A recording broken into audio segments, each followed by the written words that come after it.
यार आप कर क्या रहे हैं, मुझे समझ नहीं आई क्या किसकी कप्तानी कर रहा है बाबर आजम। बाहर जो मैंने चीज़ें देखी बहुत डिसअपॉइंटिंग थी, वेरी डिसअपॉइंटिंग। अगर पाकिस्तान में मैच जीतने देखें, ये मैनेजमेंट की जिम्मेदारी है और लड़कों की अपनी जिम्मेदारी है। और भाई गर्मी है, 4 लीटर पानी पी लो। आज ऐसा लगा कि रविंद्र जडेजा के अंदर कहीं इंतजाम लगता।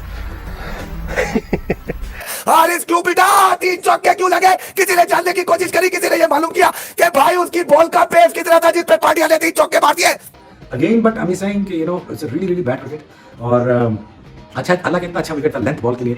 जो बॉल लेंथ बॉल कर रहा था वो विकेट ले रहा था और लेंथ बॉल ही करनी चाहिए थी। आज हमने इंडिया के भी है ना, विराट को भी, रोहित शर्मा को भी और राहुल को भी हमने 50 रन पे आउट कर लिया था। उनके पहले 4 जो बैट्समैन है ना, उनमें से सिर्फ कोहली ने 35 किया और बाकी कोई स्कोर नहीं कर सका, लेकिन नीचे से ना वो मैनेज कर गए। तो ये वाली कैपेसिटी है ना अभी पाकिस्तान टीम में नहीं आ रही।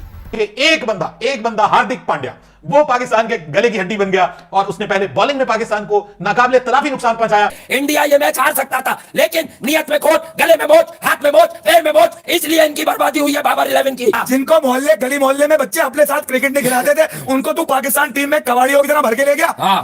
नमस्कार दोस्तों, जय हिंद। दोस्तों कल जिस तरह से भारत ने आखिरी ओवर में मैच को जीता और जिस तरह से मैच कल पूरा इंटेंस हो गया था, तो सभी को तो मज़ा आया ही होगा और मैच किसी तरफ भी जा सकता था, लेकिन हार्दिक पांड्या ने मैच इंडिया की तरफ ले आए और बहुत ही अच्छे तरीके से इंडिया 5 विकेट से ये मैच जीत गई। और जो T20I का बदला था वो हमने आखिरकार ले ही लिया। लेकिन इसके बाद जो पाकिस्तान मीडिया है उसकी तरफ से तरह तरह के रिएक्शन आ रहे हैं। आप जानते होंगे कि पाकिस्तान हारने के बाद पाकिस्तान मीडिया का हालत कैसा होता है। वैसे ही शोएब अख्तर और इंजमाम उल हक ने भी ये कह दिया कि हार्दिक पांड्या ने हमारे हाथ से ये मैच छीन लिया। तो चलिए इस वीडियो में देखते हैं कि कैसे पाकिस्तान मीडिया का पाकिस्तान के हारने के बाद रिएक्शन रहता है। और आखिर तक ये वीडियो देखिए, वीडियो बहुत ही मजेदार होने वाला है। यार आप कर क्या रहे हैं, मुझे समझ नहीं आई क्या किसकी कप्तानी कर रहा है बाबर आजम। बाहर जो मैंने चीज़ें देखी बहुत डिसअपॉइंटिंग थी, वेरी डिसअपॉइंटिंग। अगर पाकिस्तान में मैच जीतने देखें, ये मैनेजमेंट की जिम्मेदारी है और लड़कों की अपनी जिम्मेदारी है। और भाई गर्मी है, 4 लीटर पानी पी लो। सोचे अगर हम बैटिंग ऑर्डर अपना ठीक भेजते, सोचे बाबर 1 डाउन आता, फ़खर पहला दायरा, क्योंकि अगर फ़खर तेज़ खेलता है तो क्योंकि रिजवान को सपोर्ट चाहिए होती है, क्योंकि उसने घूम के खेलना होता है। Again but I am saying कि it's really really bad cricket. और अच्छा अल्लाह कितना अच्छा विकेट था लेंथ बॉल के लिए। जो बॉल लेंथ बॉल कर रहा था वो विकेट ले रहा था और लेंथ बॉल ही करनी चाहिए थी। और दूसरा, पाकिस्तान ने कैलकुलेशन की नहीं कि आखिरी ओवर नवाज का रह जाता है, वो उसको 17वां ओवर कराना चाहिए था। वहाँ पे अगर नवाज खैर 10 रन भी दिया था तो कोई मसला नहीं था, आखिरी ओवर उसका नहीं बनता था। बहरहाल एनीवेज ओवरऑल मुझसे पूछते हैं बैड डे ऑफ क्रिकेट। और सिचुएशन के हिसाब से चीजों को हैंडल करता है, उसकी बेहतरीन मिसाल जो है आज रविंद्र जडेजा ने पेश की है। जहां उनको लगा कि जनाब अटैक करना है, उन्होंने अटैक किया। जहां उनको लगा कि जनाब सिचुएशन को कंट्रोल करना है, कैलकुलेट करके चीजों को लेकर चलना है, आज वो लेकर चले और उन्होंने हर चीज का बड़े करीने के साथ माहौल बनाया। नहीं, कोई सीजन प्लेयर है और इतनी क्रिकेट खेला हुआ है तो उसको आइडिया था कि जी ये मैच हम किस तरह। आज ऐसा लगा कि रविंद्र जडेजा के अंदर कहीं इंतजाम लगता। ये जडेजा की और पांड्या की कि ये दोनों है ना 6 और 7 के जो इनका ये ब्रैकेट है ना, ये बहुत मजबूत है कि ये जो पार्ट है ना ये हमारे पास नहीं है। अगर पूरे इस मैच में जो चीज फर्क नजर आई ना, जो पाकिस्तान के पास नहीं थी और इंडिया के पास थी, एक ऑलराउंडर था, फास्ट बॉलिंग। आज पाकिस्तान वाले ना 5 रेगुलर बॉलर से खेल रहे थे, लेकिन मेरे ख्याल में एक दिन ऑफिस में ना जब मैच खेलते हैं ना T20, एक बॉलर को मार पड़ती है। एक बॉलर आपके पास होना चाहिए ऑलराउंडर की शक्ल में, क्योंकि जो आपको सपोर्ट करे। तो एक तो हम ऑलराउंडर से शॉर्ट थे, एक हमें ना बैट्समैन है ना रेगुलर, जिस तरह 3 तक है ना, एक 4 पे हमारा बैट्समैन है ना और होना चाहिए। बैट्समैन चाहिए जो आज रविंद्र ने प्ले किया। जी, इस तरह का बैट्समैन हमें चाहिए, क्योंकि जी आखिर आज हमने इंडिया के भी है ना, विराट को भी, रोहित शर्मा को भी और राहुल को भी हमने 50 रन पे आउट कर लिया था। उनके पहले 4 जो बैट्समैन है ना, उनमें से सिर्फ कोहली ने 35 किया और बाकी कोई स्कोर नहीं कर सका, लेकिन नीचे से ना वो मैनेज कर गए। तो ये वाली कैपेसिटी है ना अभी पाकिस्तान टीम में नहीं आ रही।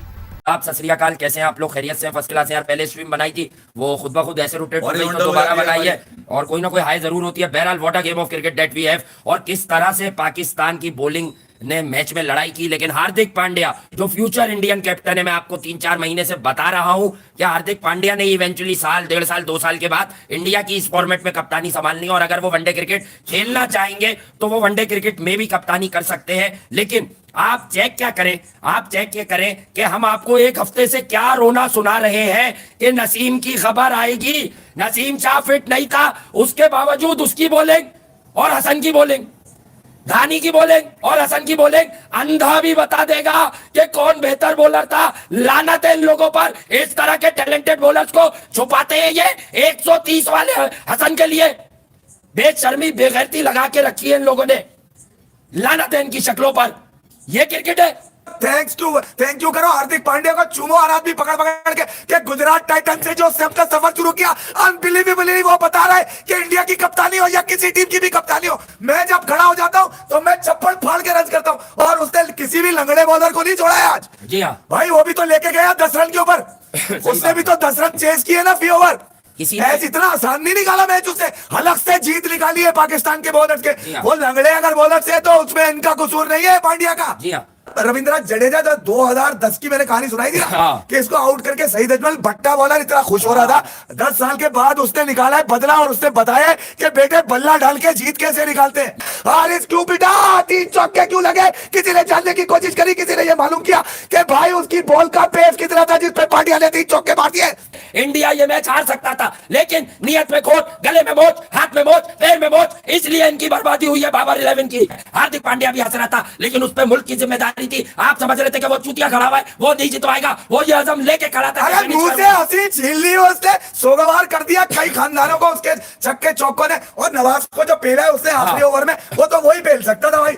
बाबर आजम साहब का कोहली से मुकाबला करना छोड़े, जवानी वाले घंटे पांड्या से करवा ले। पांड्या ने अब तक 2-3 मैचों में दुनिया भी उतनी है, एक वहां जहां पंत ने 100 किया, वहां पांड्या 40-45 गेंदों पे रैपिड इनिंग खेल के गया कि जा बेटा अब तू जिता लियो, मैंने इनके डंडा चढ़ा दिया। भाई मैच विनर बनोगे तो ही दुनिया में नाम होगा। सोशल मीडिया पे अपने यार दोस्त छोड़ के 10-20 हजार लोग छोड़ के कोई स्टार नहीं बन जाता। जिनको मोहल्ले गली मोहल्ले में बच्चे अपने साथ क्रिकेट नहीं खिलाते थे, उनको तू पाकिस्तान टीम में कबाड़ियों की तरह भर के ले गया। हाँ। है खुश दिल मेरा मारेगा, है मेरा चाचू मारेगा, मेरा आसिफ अली मारेगा, घंटा मारेगा, सबसे प्रेशर इनिंग खेली पांड्या ने आज। कि एक बंदा हार्दिक पांड्या वो पाकिस्तान के गले की हड्डी बन गया, और उसने पहले बॉलिंग में पाकिस्तान को नाकाबिले तलाफी नुकसान पहुंचाया, और उसके बाद फिर बल्लेबाजी में भी वो आखिर दम तक जो है वो खड़ा रहा, जुटा रहा, और भारत को एक जबरदस्त जीत दिलाई है। जैसे भी पाकिस्तान ने बहुत जबरदस्त मुकाबला किया, सब कुछ अच्छा हुआ, भारत ने भी बहुत अच्छा खेला। हालांकि भारत का टॉप ऑर्डर पाकिस्तान ने लपेट दिया था, कोहली को भी उतार दिया,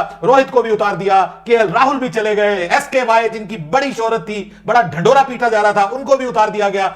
मतलब ओवरऑल आप कह लें कि जो टॉप ऑर्डर था वो सारे का सारा उनका हमने लपेट दिया था, लेकिन हार्दिक पांड्या और जडेजा दोनों मिलकर इन्होंने कमाल कर दिया। हार्दिक पांड्या ने पाकिस्तान को बड़ा नुकसान पहुंचाया, 3 इंपॉर्टेंट विकेटें, और वहां पर मतलब आपकी समझ लीजिए कि जो आपके मेजर बल्लेबाज हैं उनको तो आपके आखिर में खासतौर पे जो बल्लेबाज हैं उनको उन्होंने उड़ाकर रख दिया। फिर मैं ये समझता हूं कि पाकिस्तान का जो लोअर मिडिल ऑर्डर है उसने आज हमें डिसअपॉइंट किया, बुरी तरह डिसअपॉइंट किया है।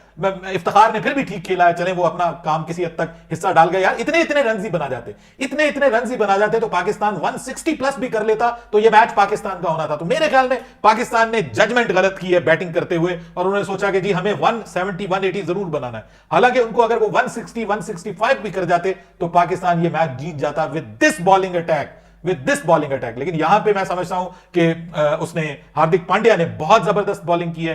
तो दोस्तों जिस तरह से आपने देखा कि पाकिस्तान मीडिया का कैसा रिएक्शन था और शोएब अख्तर और इंजमाम मुल्क का कैसा रिएक्शन था, तो अगर देखा जाए तो पाकिस्तान की अलग से जो मैच निकल के लाए वो रविंद्र जडेजा और हार्दिक पांड्या थे, क्योंकि चारों विकेट हमारे जो थे वो 100 के अंदर चले गए थे, और मैच पूरी तरह से आखिरी जो 4 ओवर था वो बहुत इंटेंस वाला था, लेकिन आखिरी 2 ओवर में मैच को पलट के रख दिया हार्दिक पांड्या ने।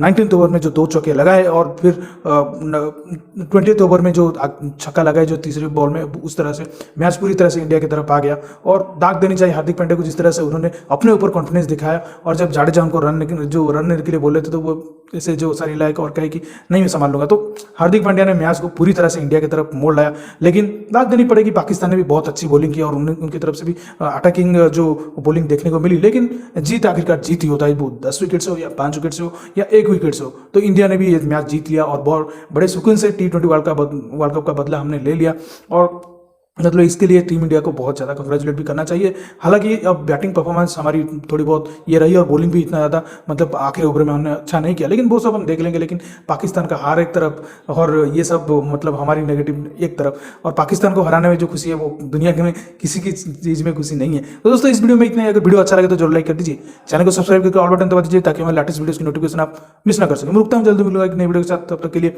जय हिंद, वंदे मातरम।